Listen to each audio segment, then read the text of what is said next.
Good morning, dear friends. Welcome to our channel englishwayz. This is Hassan Aziz. Now let us go back to the topic of a noun in the sentence, how that is located in the sentence formation, how to identify in the sentence. Let us see by following the spelling and the usage.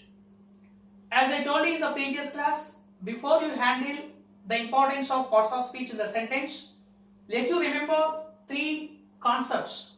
As I told you, first one is a place of position, second one is a actual meaning, third one is a contextual meaning. These 3 points you remember forever whenever you go through the parts of speech. Okay, now before we go to the topic, please subscribe our channel in order to update your knowledge and skills. Okay, now proceed. The first example, I congratulate on his success.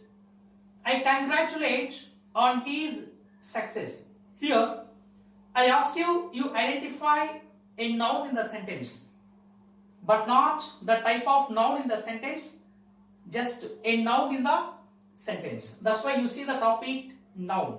I congratulate on his success. Here, success is a noun. Success is a noun.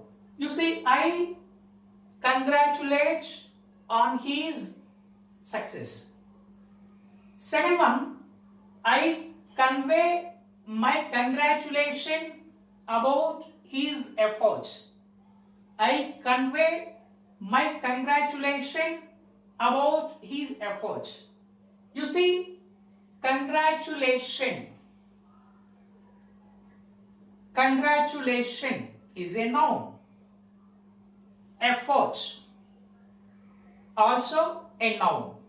Okay, here one more thing you remember. Congratulation. Please remember this point. Congratulate, congratulation. Congratulate is a verb. Congratulation is a noun. Okay. And one more doubt, you may have a doubt. How do you differentiate between a verb and a noun? Verb carries V1, V2 and V3. But for example, congratulate. How do you say as V2 form? Congratulated, congratulated. Congratulate is a V1 form. Congratulated is a V2 form. Congratulated is a V3 form. Okay, fine. But when you come back to congratulation, there is no V1, there is no V2, there is no V3. It is very fundamental and essential part to differentiate between a verb and a noun. Okay, as you see, effort means that will be verb, hard work. His hard work. Fine, it is also a noun. Now let us see the third example. I name my name on the blackboard. I name my name on the blackboard. How do you say this one? You say identify a noun in the sentence. Yes, we have the same spelling. Name, name, but usage will be different. As I told you, place of position, contextual meaning. Here you see name, I name my name. Here I name means mention. Name means mention. My name. It will be the actual meaning. Okay, but what is the difference between name and my name? Name is a verb. After my, it will be as a noun. It will be as a noun. I name my name on the blackboard. Blackboard. It is also a noun. Compound noun. Blackboard. Raincoat. It will be as a compound noun. That's what I told you. Place of position is very important. And the basis of place of position, okay, you define it will be as a main verb.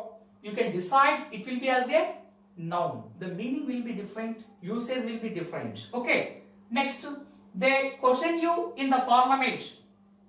They question you in the parliament. I think so. You see, question you in the parliament. You identify a noun in the sentence. Okay. For example, you see, I tell you parliament. Parliament is a noun. As you take any house, building, parliament, Supreme Court, High Court.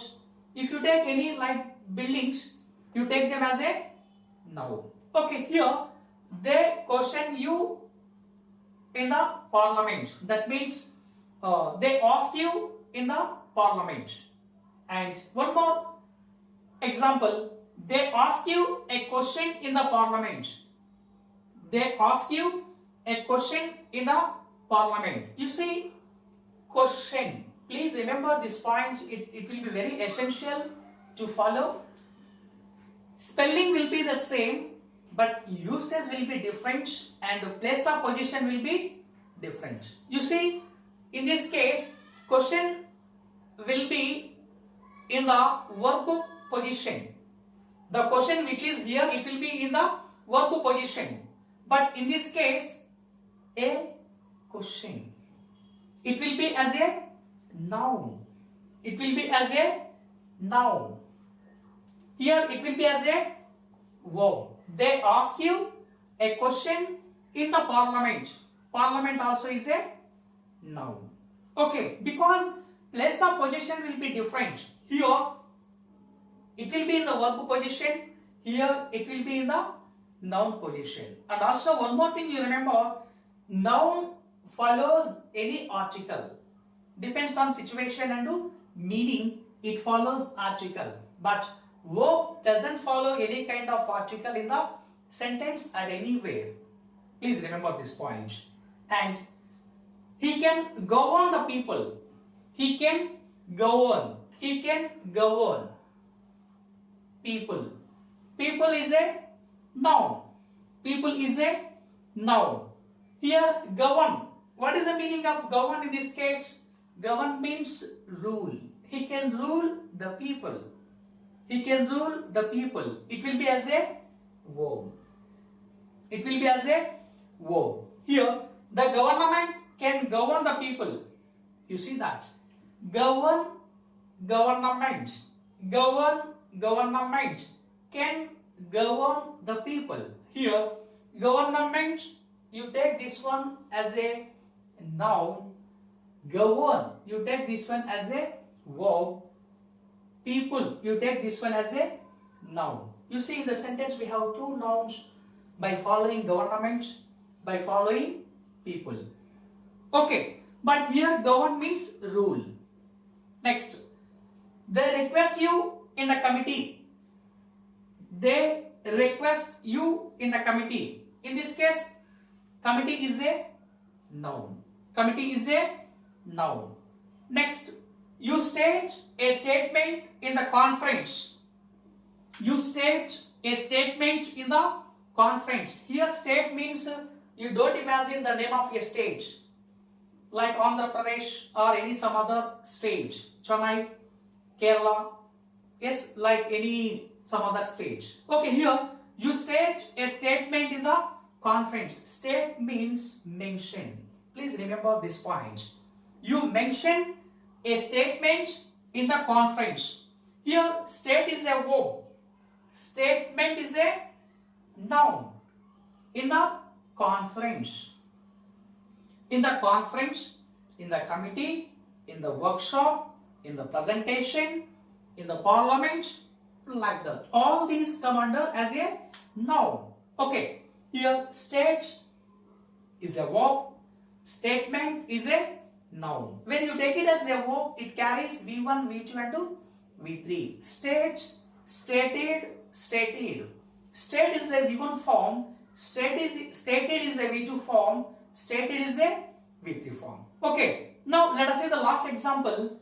I doubt you among the people. I doubt you among the people. Or the same example. For example, you see the same one more example. I have a doubt. I have a doubt in the classroom. I have a doubt in the classroom. Once you see here, I doubt you among the people. Doubt. I have a doubt in the classroom. What is the difference between doubt here? Doubt. In this case, doubt means suspect. Doubt means suspect. That will be S-U-S-P-E-C-T. S-U-S-P-E-C-T. Okay, means doubtful. I doubt you among the people. It will be as a verb. Please remember this point. It will be as a verb. Here, I have a doubt in the classroom.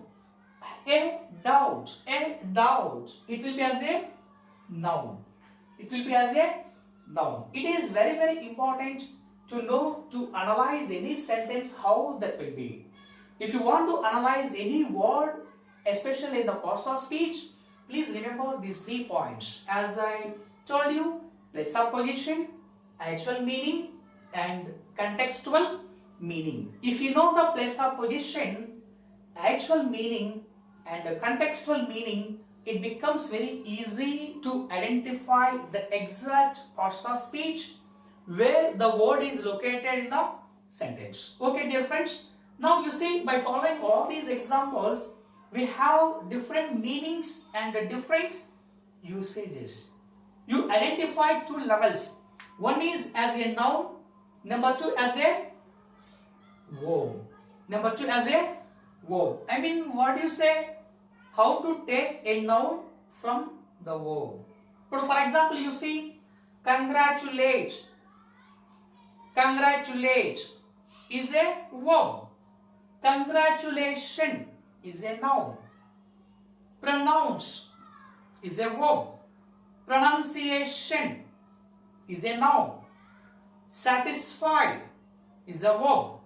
Satisfaction is a noun. Move is a verb.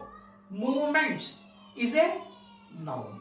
Okay, if you know how to derive a noun from the verb, then it becomes very easy to frame, to construct, to develop your writing skills or spoken ability. Okay, dear friends, let us see in the next